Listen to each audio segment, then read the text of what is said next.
being clear on where you're going and being clear on why you're doing things and connecting with where you're going and being able to really concisely share it with the team is very, very important. It's been one of our key factors. Simon Gardiner. Simon is a British business leader, entrepreneur, podcaster, and speaker. He's the co-founder of Carrington West, a recruitment industry leader specialising in the recruiting of top-tier talent for projects that impact every aspect of our daily lives. Do you know, where you want to be, where you want to get to? Well, I mean, it changes all the time. I suppose our next...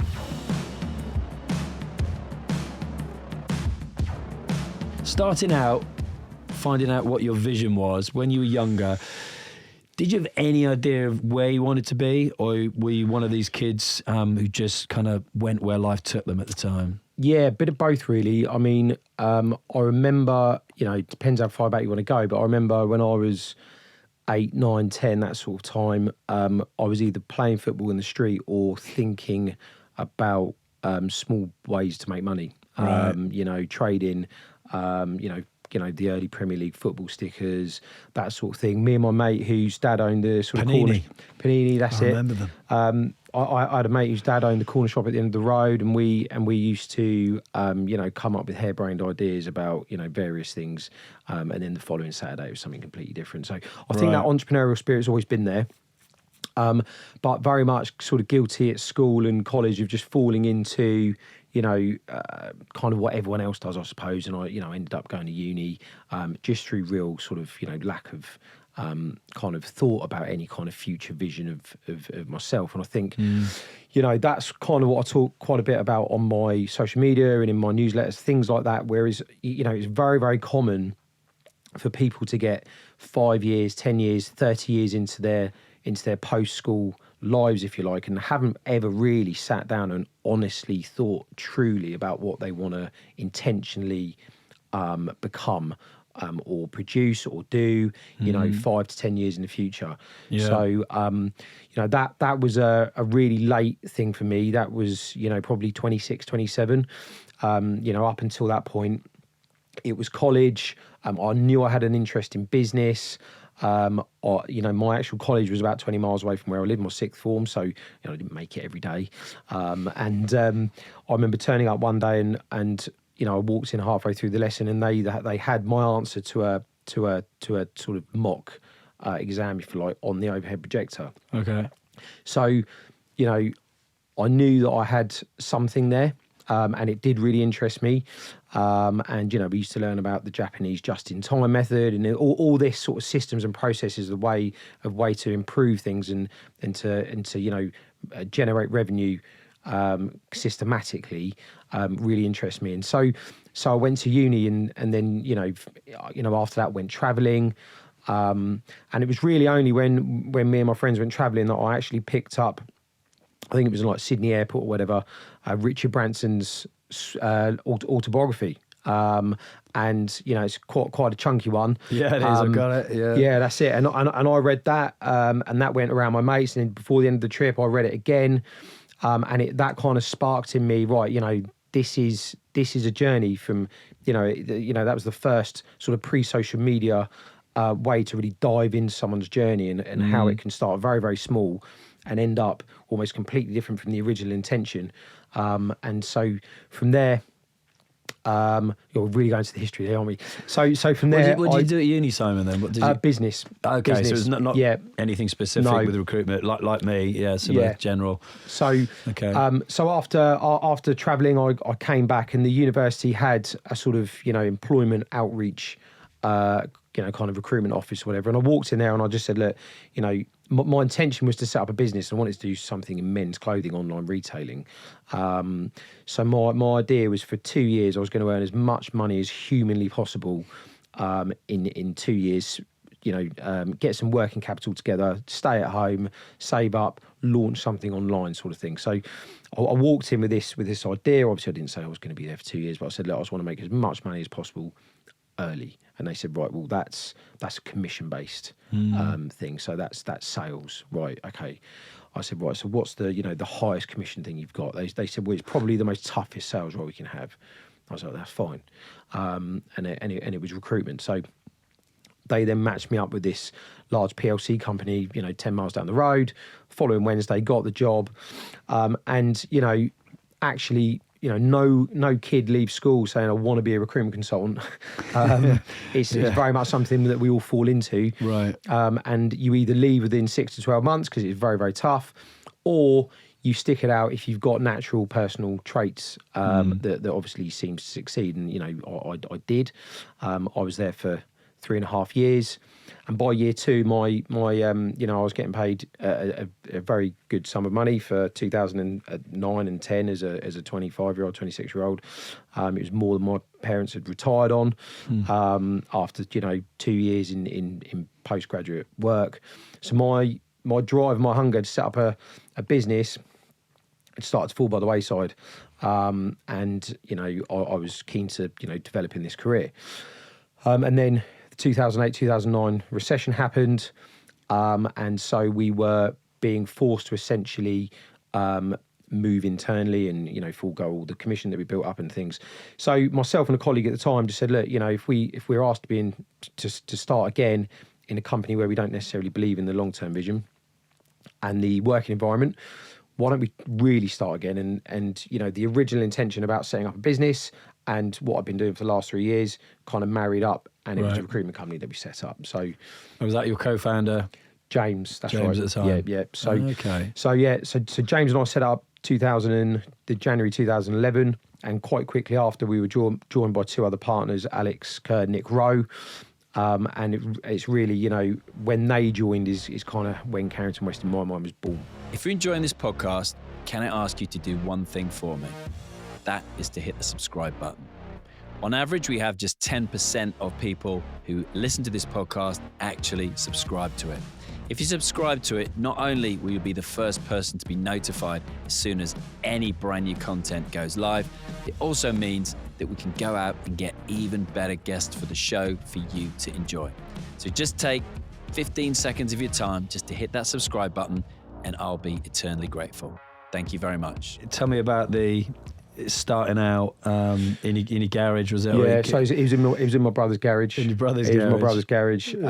And it was very, very tough. Very, very tough. It was still obviously, the deepest recession since the Second World War. And I remember it. Yeah, that's it.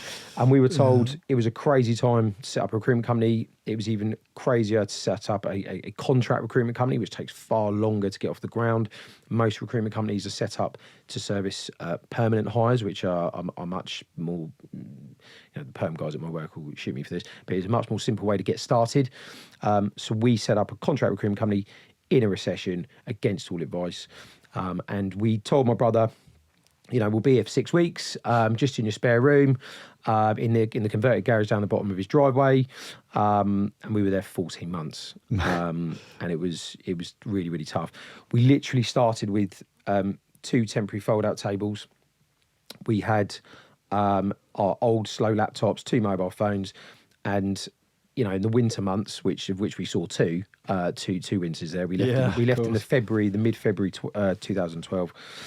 We had to wear fingerless gloves to stay warm but still type and make calls. So it was that basic of a start. And I think a lot of the time, especially these days, there's a real race on social media to seem and to be seen as being successful way before you are. And I think, my advice would be to really embrace those early days, because it's that struggle that builds the resilience. It's that struggle that builds the resilience, and that's your story, that's your journey that you've been on. But there's so many people putting up a facade of like early success when that's not true.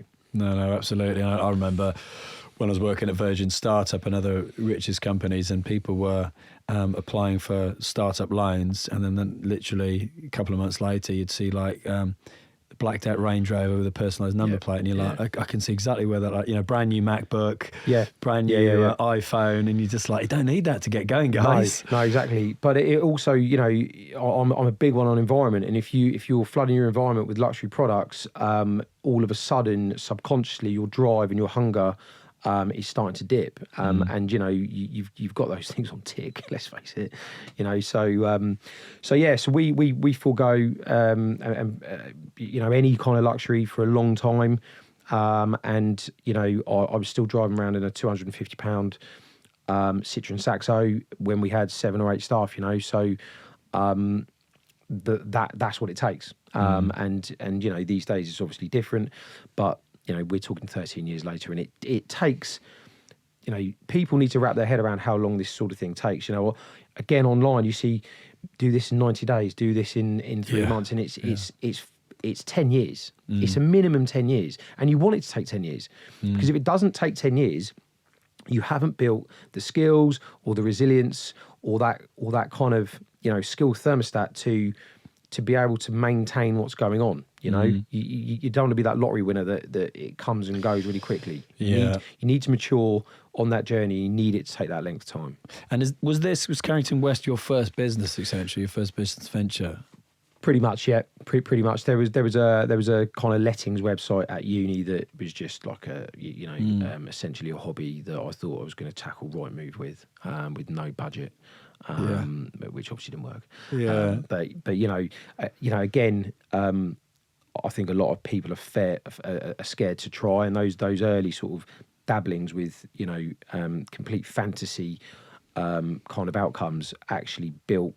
Like a resilience to kind of put yourself out there. And if it doesn't work, it doesn't work. You need to try a fair few things before something takes off. And why do you think, because I was chatting to, probably been on the show more than anyone else, Piers Lenny from a Dragon's Den investor, and we were chatting, and he was saying, I think his 4th or 5th business venture was the one that got him. In mine is like the 4th, I think, with a podcast agency. So interested to know, like, kind of rewind back to start that business. What kind of foundations did you put in place that you think have helped it make it such a... I mean, 100 million revenue business is unbelievable. Most people listening to this couldn't imagine building a business like that in 13 years or 130 years, Simon. So, So... Yeah, great question. I mean, we were fairly guilty of leaving our permanent versions of the business related kind of service that we were going to set up, thinking that we knew 90% of the journey. In reality we knew 15-20%, and that was a very, very purposeful decision to obviously keep the inner workings of how these things work from us by our PLC employer. They don't want people knowing the full life cycle and going up and setting up sort of thing. So we were, the year before Christmas 2010, I'd won a national award as the best contract recruiter in the UK. My colleague James was top 3 in a company of 500 that we left. Nick, that came on, won the award I did the year after. Alex Kerr was, really excellent recruiter. Blaine, who was our first employee, had also won the award I'd won. So we've got 3 national award winners in 4 years in a small room, and we still almost failed. So, my point is, you can be true experts in your field, and if you don't take on, the sort of broad knowledge about how these operations run and really get into the bits that make you feel uncomfortable and really understand it, even if you outsource absolutely everything other than what you're comfortable with at that time, you still need a real grasp on it, because you're outsourcing it to companies that then outsource it to someone else, etc., etc.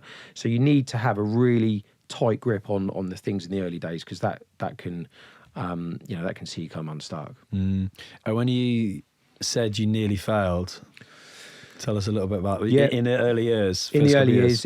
I mean, we can't pin that on Alex, Nick, and Blaine. It was very much me and James were in the hot seat when that happened. Right. But so we got to the summer of the first year. We're obviously still in the garage. This time it's too hot, not too cold, and we built up. That's where that £500 headline comes from. We actually started with £10,000, which was fairly pitiful savings for 2 people that had been earning what we'd earning, but we were young lads.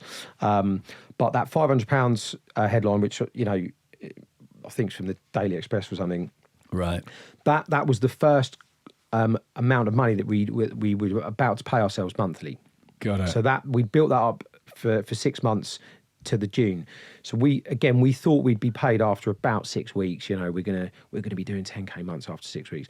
We weren't by any stretch of the imagination. And bear in mind, we're experts at what we do. So it had taken 6 months to build up about £1,000 a month of revenue, which was residual, and we were going to pay ourselves. Now, bearing in mind, you know, I've got a mortgage, James has got a mortgage, and this isn't even covering that. So a lot of our lives went on sort of credit cards in that first year. And then we were like, right, you know, this £500 is going to really, really help us. And then one of our former teammates from our previous company became available. We hadn't seen him for about a year. He'd been off doing something else about 6 months to a year before we left. So we hadn't seen him for about a year, 18 months. And he was an excellent recruiter at our previous company. He got switched off by what he was doing for the last 18 months, wanted to come on board with us, and it was a real star signing. So we explained we're still in the garage, we've got these great plans, etc., etc. Yep, no problem. Don't mind being in the garage for a few months. And came in, and for whatever reason, it just didn't work. And I think he'd changed hugely. And I don't think he no longer believed in it. He'd had children, etc., etc. And it got to the Christmas, so the December of the first year, and that was probably the lowest point personally that I've had, you know, possibly in my life, certainly my business career. But if you think 12 months before, we'd had a big black tie dinner at a 500 people company, and that, you know, and you can see on social media they're all still doing that. We're in a pub decided whether to carry on, and there's three of us, and we said to our colleague, we said, look, you know, we've got two choices here. We either all fold this business, or we're going to have to let you go, and James and I carry on and forego any more salary and just try and grind this out and almost start again. We'd literally run out of funds. We had no choice. And there was various invoicing issues. We thought we'd outsource things to people that weren't doing what they said they'd do. And it was a very, very stressful time. And it was that Christmas was really difficult. There was some real soul searching going on. I'd be honest, I was looking at jobs back in recruitment. I've recently told James that a few years ago. And it was one of those. But in the January, we kind of refocused. It was one of those screw it, let's do it, let's moments, let's say, where we'd spent the last 12 months, building a recruitment business to take on, our previous company and various other companies, nationally, with no brand and no office presence and no real revenue and how are we going to do it? It was ridiculous. So we actually almost completely reframed what we were trying to build. We decided that we were no longer going to try and build a recruitment company. We were going to try and build a very, very attractive place to work, to attract top talent, to attract excellent graduates, to attract people that are currently doing it. So we'd been focused on building a recruitment company, and that was now second. We were going to just try and create the best place in the UK to work. That was on our goals. Create the best place in the country to work. Where did that come from? Who are you looking at that would have somewhere like that anywhere in the world? So those comparisons came later, but we were like, look, if we're going to do it, that's our North Star. Let's create an amazing place to work. First things first, you need to change our environment, which we did. And we went to, the sort of best business park locally. It used to be a big IBM building, nice shiny glass thing. And we got essentially a broom cupboard in there. It's still hugely expensive. And from there, it grew, and we looked at everything. We looked at the benefits package. Our first 20 hires were essentially our friends. So it created a real sort of, strong cult environment, culture came from that. And then, from there it kind of grew, and obviously bringing in Alex and Nick helped hugely. They came in with different opinions, different ways of looking at things. Blaine's been unbelievable. And from there it's kind of snowballed, and, then we started to get recognised, and then we started to get some heat from our previous company, and you're really doing something if they're starting to prod you. What was that like? Fun. You know, it's Was it? Yeah. There's still a few of them there. I mean, you know, I've still got. You know, I can be motivated by positive things. I can be motivated by quite a darker side, and you know, some of the comments and some of the comments about our business in the early days have literally been burnt onto my brain for the past 13 years. And I'll be honest, it's some of those comments that are probably 20%. To do with my personal success within the business that's got me out of bed and driven it forward. Yeah. So thanks, for that. But yeah, no, and it's grown and in November last year the Investors in People did award us the UK's best employer. So it didn't take. So it didn't take the 3 or 4 years we thought. It took, as I said, more than a decade, which these things do. And we won that on my 40th birthday. And our head of people, our HR manager, Emily, is with Stephen Bartlett today, with the Investors and People as we speak. Oh, really? Talking just down the road. He was sat here last week. Was he? Oh, yeah, amazing. Yeah. And that's all as a result of everyone's hard work and that North Star of trying to create an amazing place to work, constantly trying to improve it. And it really obviously helps with team retention as well. So, that was literally going to be my next question. I was just interesting. And like having worked for a big corporate like Virgin Atlantic for many years, the salaries were nothing in comparison to what BA and these other guys were offering. Yeah. But everybody wanted to work there and nobody wanted to leave. And it was just, as you say, literally starting and going, okay, so we might not pay fantastically well, but we're going to give you the best benefits package in the industry. Yeah. Not travel, but also medical care, not just you, but your family, things like that. And you obviously looked at all those kinds of things. And everything. I mean, we've just updated it in January, so it's a hugely flexible thing now. But that's one tool. I think our biggest tool really has been the creation of the vision that we're trying to drive. The vision that we've got now is obviously very different to the vision that we had even 3 or 4 years ago. But we share that vision internally. We share it internally, sort of publicly, but internally, and we make sure that everyone is bought into it. We still see ourselves as a David versus Goliath. That's how I have to operate. Right. The minute that I think that that anyone thinks we've made it, that's the minute you start to die, in my opinion.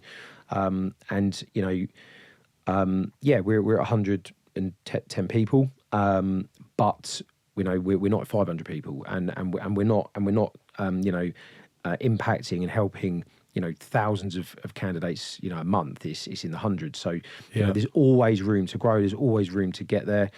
3 or 4 weeks ago, we met as 6 directors for a whole morning, and we produced an 138-word vision, for the next few years. And if you salary per word over that time, that's it's an expensive vision, but that's the value we put on it. And every single word has to fight hard to be in that vision. We write it in a moment in time in the future that we can picture being. We write it in the present tense as if it's happened, and we connect with it almost daily in different ways. So yes, it might be on the wall in the kitchen or whatever. But essentially it's talked about, company awards, presentations, each team's got their little vision within the company vision. So the teams connect with their own sort of mini cultures there. And like Virgin, everyone's on a mission to do something. BA with they're the dusty established, they've done it. So it's very, very difficult. It's like Man City. It's very, very difficult to keep winning. When you're second or third, you're hungry. And I like to think ourselves as second or third. So keep driving on. And tell us a little bit about that vision then, because I love what you said there. The fact that you've written it in the present, like you're already there. This has been achieved. Where did you get that from, and how you developed it? So we've had various mentors and coaches and things, but one I'd really recommend is Pete Wilkinson. He's written a book called Unstoppable, and he's taken I mean, I don't operate 100% of the way that he does, but he's got a 1-3-5 system, and that's quite common in our business now. Is that's almost second nature. Everyone says the word, the words 1-3-5.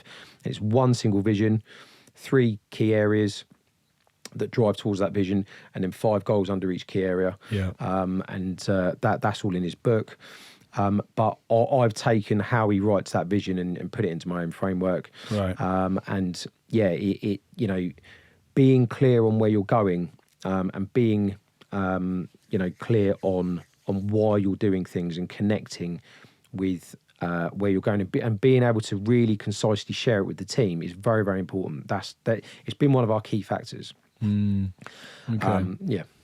Interesting. And to go back to briefly touch on the past as well, what do you think got you out of bed to keep going? Because when you are too hot or too cold, and you're having that conversation in the pub, and I'm assuming like friends and family are all looking from the outside in, going, "Well, this isn't working, guys. You had this, glitzy salary before. Look what they're doing this Christmas as well." Exactly. I think it's that. I think in my mind, I create what I call an NFC. Am I allowed to swear on this podcast? Yeah. Which is a no fucking choice situation, and it is amazing what you can achieve when in your mind you've created a scenario where there is no choice. So in the early days, to fund the expansion and to fund our contract to payroll and things, we had to invoice discount, we had to factor, and all recruitment companies do. But those figures in the early days were quite scary for someone with a £250 car. So our only assets that the bank would take on our personal guarantees on that were our homes. Right. So once you've got you're flat on the line that you've worked really hard to try and buy, you can do anything. So my advice is to try and think how you can create a sort of no choice situation without really putting yourself in harm's way. That can be social stigma. A lot, we had 500 people at our previous business. There was only 1 or 2 people that had done what we'd done in the last 30 years and split away and think that they could do things in a slightly more improved manner. So we had a lot of eyes on us. We had a lot of friends there. We had a lot of interesting comments from the management. And yeah, we had friends and family who we just told that we were going to absolutely tear things up 12 months prior. And people forget that in the Western world, we operate in a capitalist environment. In the early days, people, they might leave, a nice review. They might share something on their Instagram stories.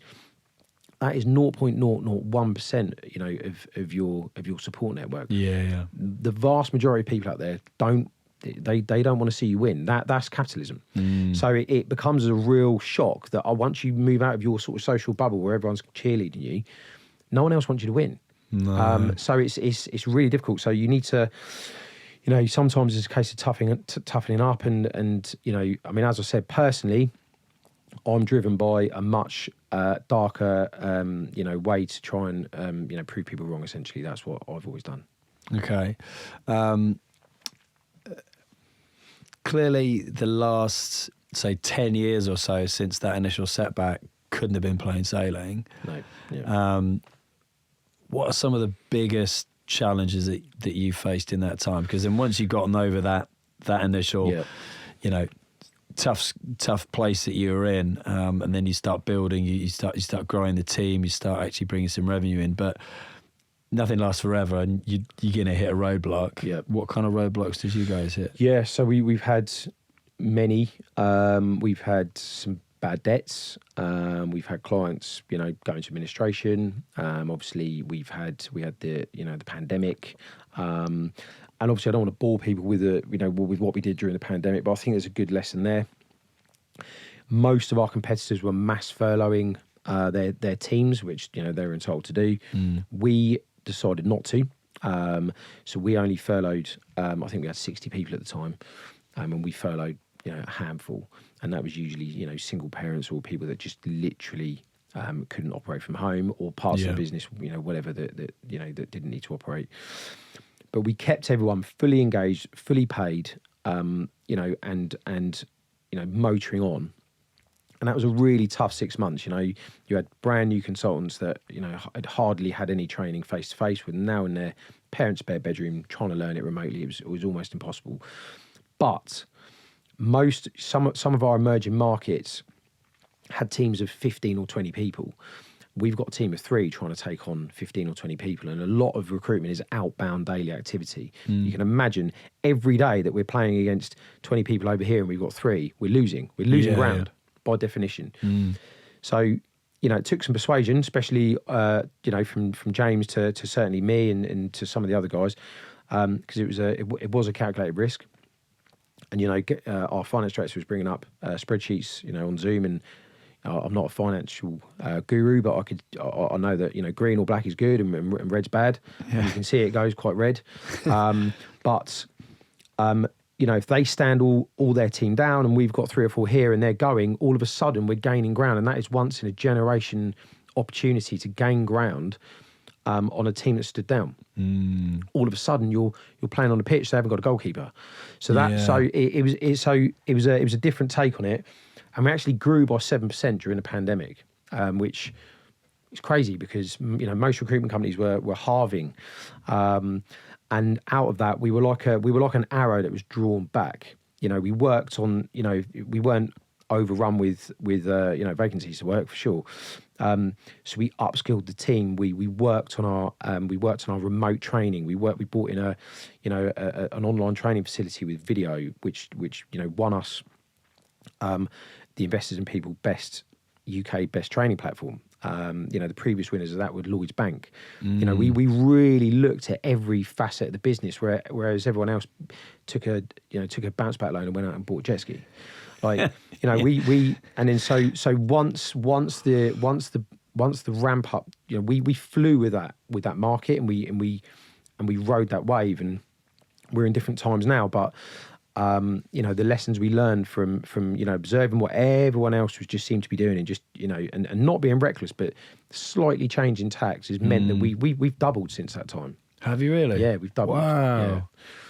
That's really interesting.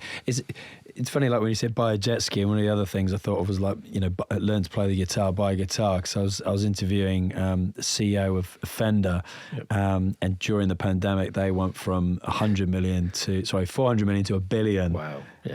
And he's like that initial couple of months though, he goes, we just thought this is Armageddon because everyone who's touring, all of the shops are shut, all the musicians aren't touring anymore. And then all of a sudden everyone's at home, everyone's bored, I want to learn to play a musical instrument or buy a jet ski. And what better guitars to buy than the Ferrari of guitars, that's the sort of person that wants to learn on a Fender. It's the sort of person that's going to buy it. So yeah, fair enough.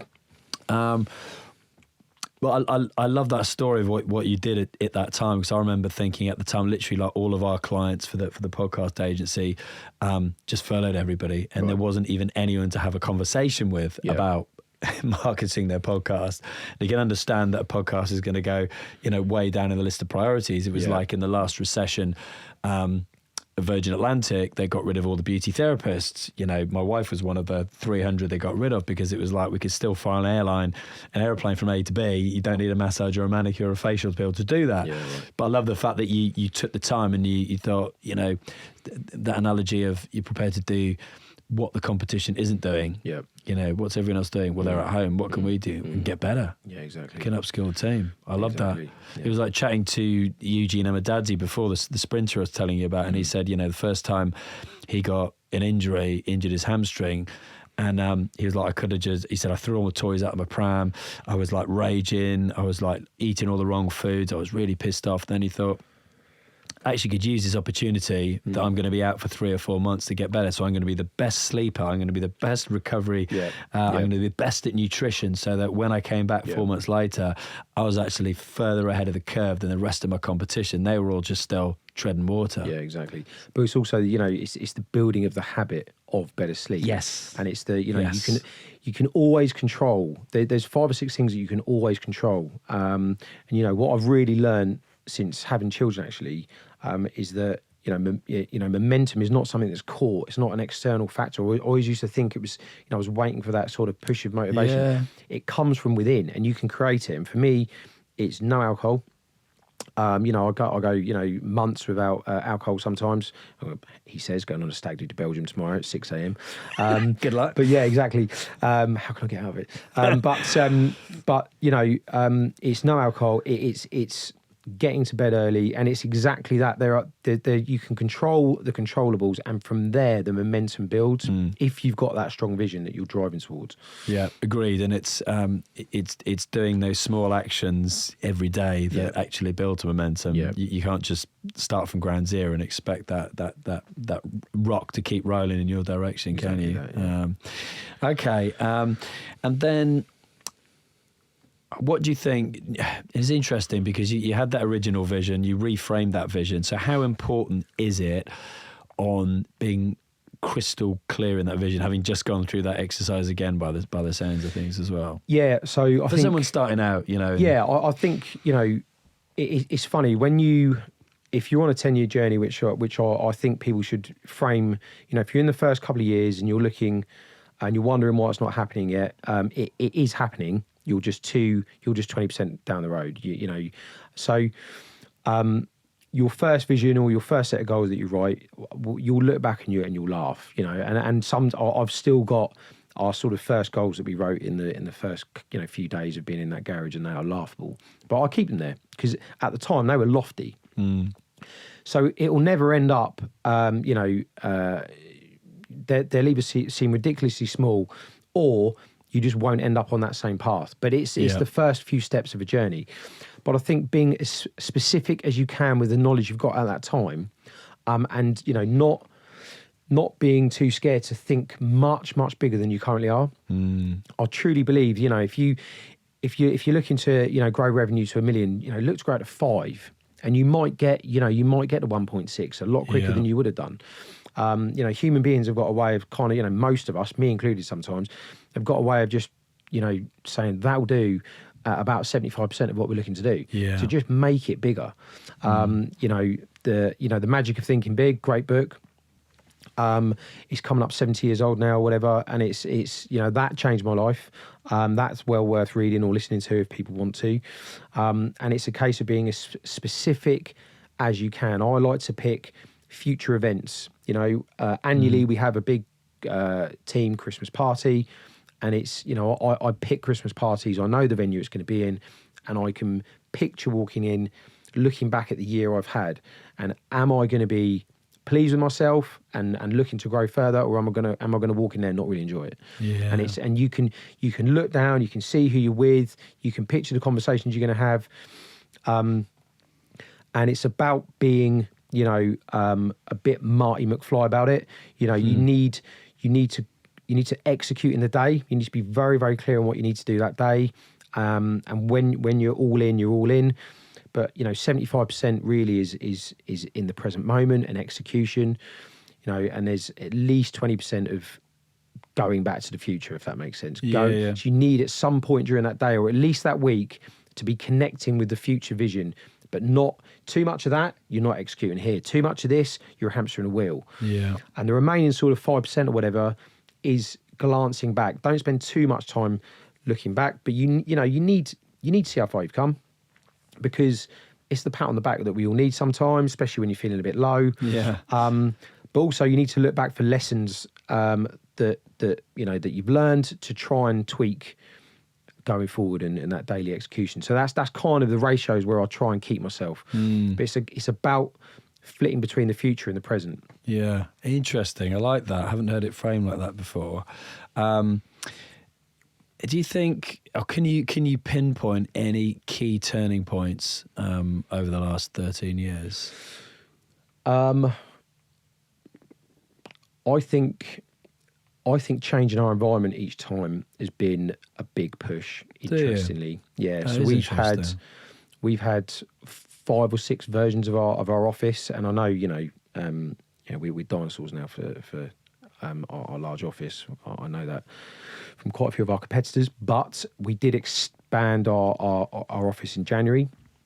So we've got 160 seats, and when you walk in, it's like that's our home stadium. That's our, you're not going to beat us here. And it's that kind of environment that we want to create. We want people to feel at home and relaxed, and we want people to feel excited about coming to work. But each time we've moved into a new office, and I remember walking into one where we had 20 seats once, and I was like, oh my God, this is ridiculous. We're paying too much. We're not going to fill it. And each time we change our environment, people are refocused, and there's been those mini changing points. And physically, people can see what you've been bleating on about for weeks and months starting to come to fruition. And then, there's less eye rolling when you're saying we're going to do this in the future. Yeah. As I said, there's been what could be negative things that we've reframed as positive things. So all these, even the pandemic was in theory pretty good for business, because of our actions during that. So there's been some turning points each time. Okay. And you're taking the company from where it was to where it is now as a 100 million pound company. Would you say you're personally where you want to be? No. I wouldn't say that. I think it's. For me, I haven't even started. That's really my own personal vision for my own life is it's obviously it's changed. I've got a 2-year-old and a 3-year-old, got a loving partner. We live in a nice house, but I certainly don't feel like I've even got going. Really? And I think that's the issue in the UK. The issue in the UK is people are like, when are you going to sell up? When are you going to exit? Yeah. So, well, what for? Exactly. What's it? So I can go on holiday and lie on the beach? Well, I've just come back from Mallorca last week. I was bored. Not bored, Lucy. I had a lovely time. But yeah, exactly. No, keep it's fine. She won't listen to it. No, it's if you look around Europe, people build companies that then stay with the family members, or they're passed on, and shares are sold, and but you still remain a key partner. And if you look at Estee Lauder and companies like this, these large companies have stayed in the families, and they've become huge organisations. And I think in the UK, a lot of people build these businesses and they sell them before they've even got going, and that's not what we're going to do. We're going to grow this, and we're going to push it as far as we can. Are you? Okay, interesting.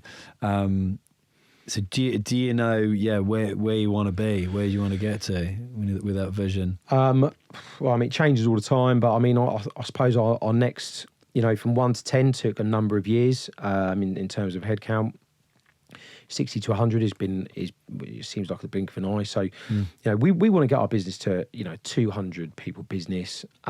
We want to really start to own the markets in which we operate. We own a few.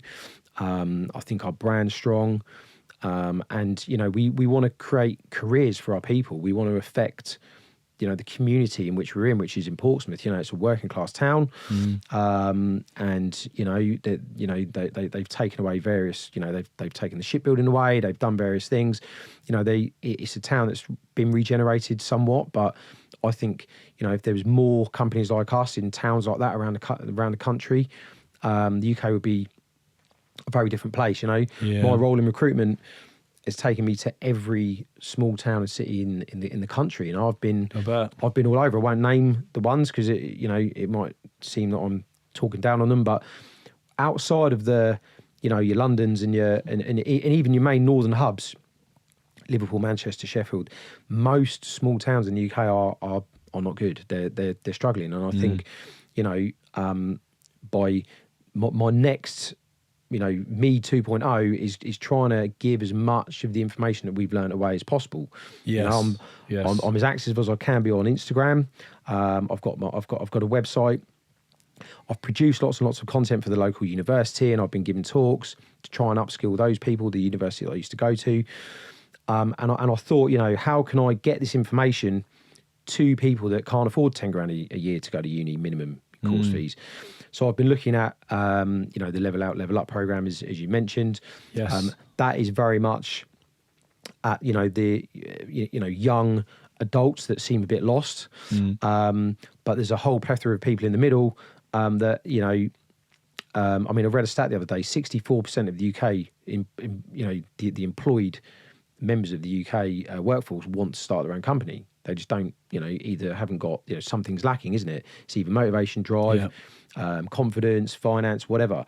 So even if we can convert another 3 or 4% of those, that's what this country's built on. That's massive, isn't it? Yeah, exactly. Yeah, So, I think entrepreneurialism and, good entrepreneurialism and the employment that creates, and the well-intended, people out there that can set up, good businesses, offer good careers.